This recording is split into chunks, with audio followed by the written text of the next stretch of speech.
है आज का प्रश्न है ना जस्ता। कल हम लोग पढ़े थे तांबा वाला तांबा वाला।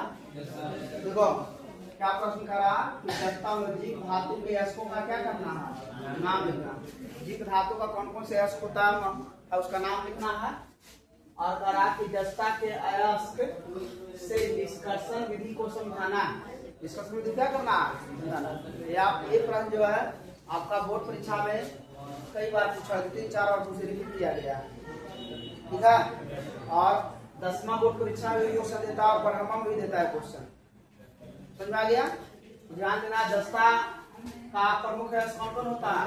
पहला होता है जीव पुलेट का रासायनिक सूत्र क्या होता है, दूसरा क्या होता है इसका रासायनिक सूत्र, तीसरा क्या होता है इसका रासायनिक सूत्र, पहले ही बता चुके हैं। अच्छा अब देखो, जस्ता का निष्कर्षण करने के लिए इनमें 2 मुख्य अयस्कों को चुना जाता है जिससे कम लागत में आसानी से जस्ता का निष्कर्षण किया जा सके। तो उसके लिए चुना जाता है जिंक ब्लेड को। किस चुना जाता है, अरे चुना जाता है कैलेमाइन को, ठीक है। तो जिंक ब्लेड से करते क्या है, जिंक ब्लेड से, जिंक ब्लेड से। अब जिंक ब्लेड से क्या किया जाएगा, क्या है जेडएनएस सल्फाइड अयस्क है। सल्फाइड अयस्क को क्या करेंगे, वायु के उपस्थिति, वायु को उपस्थिति में जब इसको हम लोग गर्म करेंगे है ना, हीट करेंगे, कौन सा विधि कहलाता है, जारण या भर्दन इसको कहते हैं। और इसके द्वारा ये क्या करेगा, कन्वर्ट हो जाएगा जिंक ऑक्साइड प्लस सल्फर, कुछ थोड़ा बहुत जो शुद्धियां होगा वो निकलेगा, ठीक है। इसके बाद हम लोग क्या करेंगे, फिर हम लोग कैलेमाइन, यहाँ पर तो हो गया ये जारण होगा, जारण या क्या करेंगे हम लोग इसको भर्जन, जारण या भर्जन।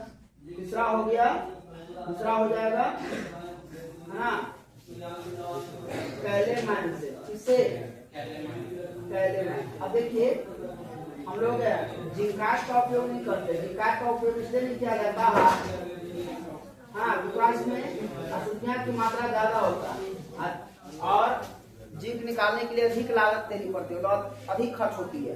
इसके लिए हम लोग प्रयोग करते हैं किसका, कैलेमाइन। इसका प्रयोग करते हैं कैलेमाइन। और कैलेमाइन जो इसका हम लोग करते हैं विस्थापन, क्या किया जाएगा, क्योंकि कौन सा है इसका कार्बोनेट है। विस्थापन करने के लिए क्या करेंगे, ZnCO3 इसको क्या करेंगे हम लोग वायु के अनुपस्थिति में, मतलब हवा नहीं होना चाहिए, और इसको हीट किया जाएगा, ठीक है। अब हीट करेंगे तो क्या बनाएगा,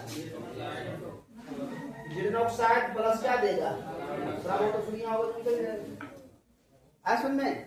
अब देखो यार, जिंक ऑक्साइड जो है इसको हम लोग क्या करेंगे, अब दोनों से जो हम लोग से दोनों जिंक ऑक्साइड प्राप्त हुआ इसको फिर करेंगे हम लोग प्रगलन, क्या करेंगे प्रगलन।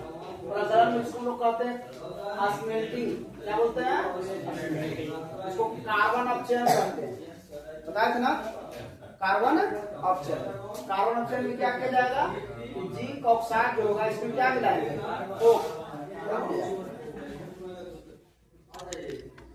कोक मिला देंगे, क्या मिला देंगे, और कोक मिलाएंगे है ना।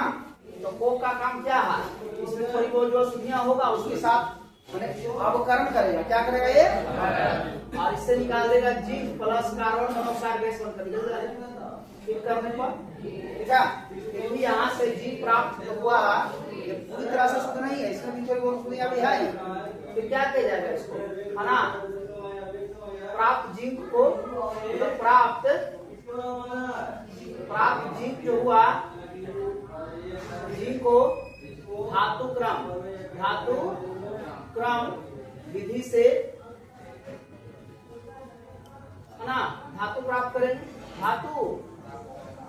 करेंगे, मैंने कई सारा विधि फिर भी अपनाया जाएगा, और उसके बाद ला करके हमें फिर जस्ता की क्या होगी, प्राप्ति होगी, मतलब जस्ता धातु क्या हो जाएगा, प्राप्ति हो जाएगा। चलो यहाँ तक किसी को दिक्कत है इसमें, ये आपका क्वेश्चन 2 नंबर ही पूछ सकता है, 5 नंबर भी देने की संभावना रहती है, कोई दिक्कत नहीं है।